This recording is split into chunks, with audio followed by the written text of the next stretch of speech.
আজকে আমি তোমাদের কাছে একটা মাছের রেসিপি দেখাবো, সর্ষে পোস্ত পাবদা। এটা খেতে খুব সুন্দর হয়, গরম গরম ভাত দিয়ে খুব ভালো লাগে খেতে। আচ্ছা, প্রথমে মাছটাকে ভালো করে ধুয়ে নিয়ে নুন হলুদ মাখিয়ে নেবে। তারপর ফ্রাইং প্যানে একটু সর্ষের তেল গরম করতে দেবে। ভালো করে তেলটা গরম হয়ে গেলে তাতে একটা একটা করে পাবদা মাছ ভালো করে দিয়ে সেটা ভেজে নেবে। একটা পিঠ হয়ে গেলে আবার মাছটাকে উল্টে দিয়ে আর একটা পিঠ ভালো করে ভাজা হয়ে গেলে মাছগুলো আস্তে আস্তে একটা প্লেটে তুলে নেবে।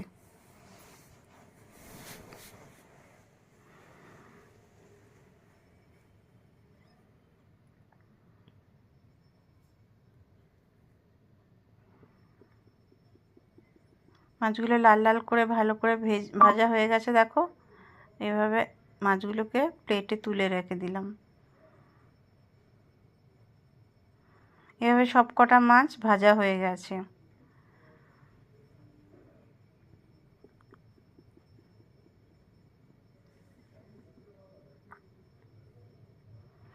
এবার যে মাছের যে তেলটা বাকি থাকলো তাতে একটু কালো জিরে ফোড়ন দিয়ে দেবে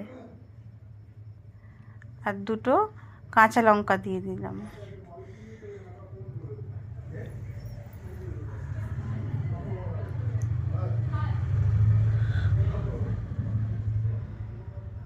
ফোড়নটা ভালো করে হয়ে যাবে। তারপর আমি একটা পেস্ট বানিয়ে রেখেছিলাম। এর মধ্যে আছে সর্ষে, মানে সাদা সর্ষে আছে, আর পোস্ত আছে, আর দুটো কাঁচা লঙ্কা, আর তার মধ্যে হাফ আমি টমেটো দিয়েছিলাম। দিয়ে আমি একটা পেস্ট বানিয়ে রেখেছিলাম, একটু জল দিয়ে একটা পেস্ট বানিয়ে রেখেছিলাম, সেটা ওই তেলের মধ্যে ঢেলে দিলাম। আর আর হাফ যে এটা ছিল, টমেটোটা ছিল, সেটা আবার এই এটার মধ্যেই দিয়ে দিলাম। দিয়ে সেটা মশলাটাকে ভালো করে কষতে হবে যতক্ষণ না পর্যন্ত তেল ছাড়ছে। তাতে একটু নুন দিলাম আর একটু লঙ্কা গুঁড়ো দেবে, কাশ্মীরি লঙ্কার গুঁড়ো দেবে একটু কালারটার জন্য, হলুদ দেবে না এতে।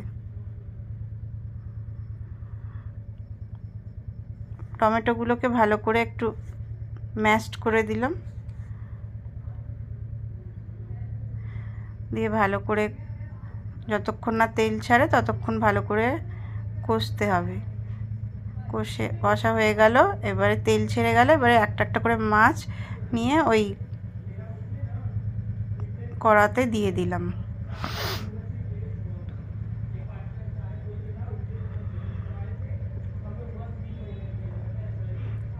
এবার মাছগুলোকে আস্তে আস্তে করে ঠিক করে তাতে এবারে ওই যে বাটি ধোয়া জলটা ছিল ওই জলটা ধুয়ে ওর মধ্যে দিয়ে দিলাম, দিয়ে একটু নেড়ে দিতে হবে। এবার একটু ওটা ফুটতে দিতে হবে। কিছুক্ষণ ফোটার পর ওটাকে এবারে মাছগুলোকে আস্তে আস্তে উল্টে দিতে হবে।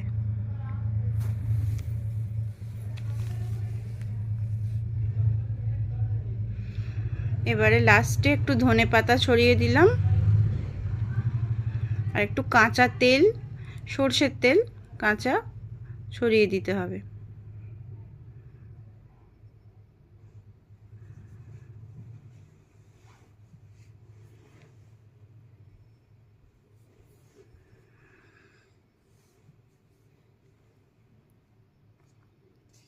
এবার গ্যাসটা অফ করে দিতে হবে।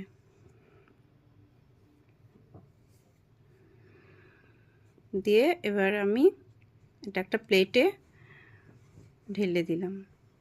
এবার এটাকে গরম গরম ভাতের সঙ্গে খেতে খুবই ভালো লাগবে। একবার ট্রাই করে দেখো তোমরা।